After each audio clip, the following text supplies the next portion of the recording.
अस्सलामुअलैकुम वरहमतुल्लाहि वबरकातुहू। दोस्तों, मैं हूं आपका भाई, आप सबका भाई बाबू भाई। और जैसे आप लोगों के इल्म में है कि मैं कोशिश करता हूं कि कोई एंटरटेनमेंट की चीज़ भी हो और उसके साथ इंफॉर्मेटिव भी है वो चीज़। तो आज की इंफॉर्मेशन बहुत सारे लोगों के लिए, चूँकि मैं भी गुज़िश्ता 30-35 साल और शायद उससे भी ज़्यादा का अरसा छोटा सा बच्चा हुआ करता था और मैं यहाँ आता था। और यहाँ में हमारे अमीनुल हक भाई हैं।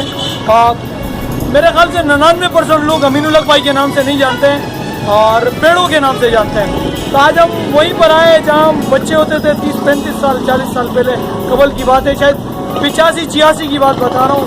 यहाँ आते थे और यहाँ पर हम लोग जो है यहाँ, अच्छा ये मेरे साथ मसला हुआ है कि उर्दू में हमें नहीं पता कि इसको क्या नाम कहते हैं। जेल में मुझे पता चला कि इसको क्या नाम कहते हैं, लेकिन फिर मैं भूल गया हूँ।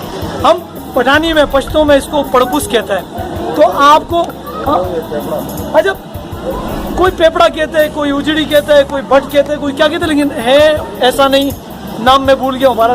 देखने के बाद आप लोगों को पता चलेगा और कमेंट्स में ज़रूर लिखिए कि इसको उर्दू में क्या कहता है।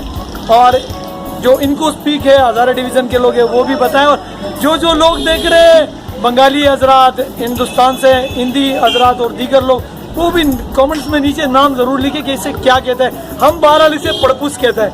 नवीद भाई ज़रा कैमरा लाए, कैमरे के यहाँ से दिखाएं। अस्सलाम वालेकुम। वालेकुम सलाम। अमीनुल हक भाई पेड़ो भाई, कैसे आप? खैरियत से? ठीक ठाक है। तो ये काम जो है गुज़िश्ता 35 साल से तो मैं गालिबन ज़्यादा, आप ये कब से कर रहे हैं? तो 35 साल से ये यहाँ लगा रहे हैं और 85-86 से यकीन करें। और रियाज भाई कैसे आप? खैरियत से? सिंध पुलिस का जवान रियाज भाई भी है। और अकेले नहीं जाने दूंगा तो मुझे